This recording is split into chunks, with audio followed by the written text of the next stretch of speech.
ಮೃತ್ಯುಭಯವು ಮನುಷ್ಯನನ್ನು 4 ಕಡೆ ಆವರಿಸಿದೆ. ಅನೇಕರು ನಿರ್ಧನತೆಯಿಂದ, ರೋಗದಿಂದ, ಅಸಫಲತೆಯಿಂದ ಹೆದರುತ್ತಾರೆ. ಎಲ್ಲ ಭಯದ ಹಿಂದೆ ಇರುವುದು ಮೃತ್ಯುಭಯ. ಜೀವನದಲ್ಲಿ ಸಫಲರಾದಾಗ ಎಲ್ಲ ನಮ್ಮ ಬಳಿ ಇರುತ್ತಾರೆ. ಆಗ ಭ್ರಮೆ, ಇವರೆಲ್ಲ ನಮ್ಮನ್ನು ಕಾಪಾಡುತ್ತಾರೆಂದು. ಹೀಗಾಗಿ ಜೀವನ ಪೂರ್ತಿ ಹಣ, ಜನ, ಅಧಿಕಾರ, ಯಶಸ್ಸಿನ ಸಂಪಾದನೆಯಲ್ಲಿದ್ದೇವೆ. ಗಳಿಸಿದ್ದನ್ನು ರಕ್ಷಿಸುವ ಯತ್ನದಲ್ಲಿದ್ದೇವೆ.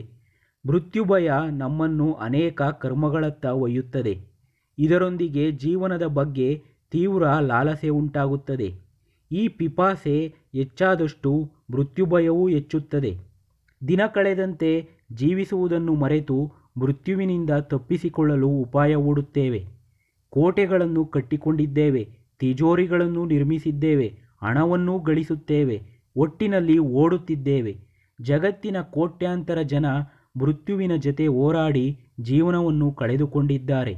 ನಾವು ಅದನ್ನೇ ಮಾಡುತ್ತಾ ಕಾಲ ಕಳೆಯುತ್ತಿದ್ದೇವೆ.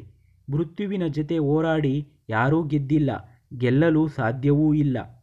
ಮನುಷ್ಯನಿಗೆ 40 ವರ್ಷಗಳ ತನಕ ನಾನು ಈ ಜಗತ್ತಿನಲ್ಲಿ ಇರಲು ಬಂದವನು, ಉಳಿದವರೆಲ್ಲ ಹೋಗಲು ಬಂದವರು ಎಂದು ತನ್ನ ಮೇಲೆ ವಿಶ್ವಾಸವಿರುತ್ತದೆ. ನಂತರ ದೈಹಿಕ, ಮಾನಸಿಕ, ಕೌಟುಂಬಿಕ ಹೀಗೆ ಅನೇಕ ಸಮಸ್ಯೆಗಳು ಮತ್ತು ಸಾವು ನೋವುಗಳನ್ನು ನೋಡಿದಾಗ ನಂಬಿಕೆ ಅಲ್ಲಾಡುತ್ತದೆ. ಆಗ ಈ ದೇಹದಲ್ಲಿ ಹೀಗೆಯೇ ಶಾಶ್ವತವಾಗಿರಲು ಅಸಾಧ್ಯ ಎಂದು ಅರಿವಾಗುತ್ತದೆ. ಆಗ ಮಕ್ಕಳಿಗಾಗಿ ಆಸ್ತಿ ಸಂಪಾದನೆ ಮಾಡುತ್ತಾನೆ.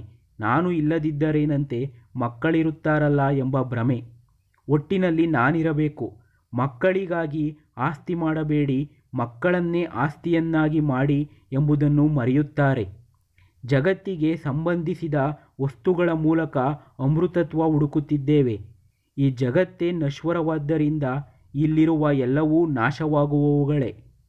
ಇದನ್ನು ಸಂಗ್ರಹಿಸುವುದು ಅಥವಾ ಬಿಡುವುದರಿಂದ ಶಾಶ್ವತ ತತ್ವ ಲಭಿಸದು. ಅಮೃತತ್ವ ದೊರೆಯುವುದು ಕರ್ಮದಿಂದಲ್ಲ, ಸಂತಾನದಿಂದಲ್ಲ, ಹಣದಿಂದಲ್ಲ, ಸಣ್ಣ ಸಣ್ಣ ತ್ಯಾಗಗಳಿಂದ ಮಾತ್ರ. ಸರಳ ಜೀವನ ನಡೆಸುವುದರಿಂದ ಮಾತ್ರ ಅಮೃತತ್ವ ದೊರೆಯುತ್ತದೆ.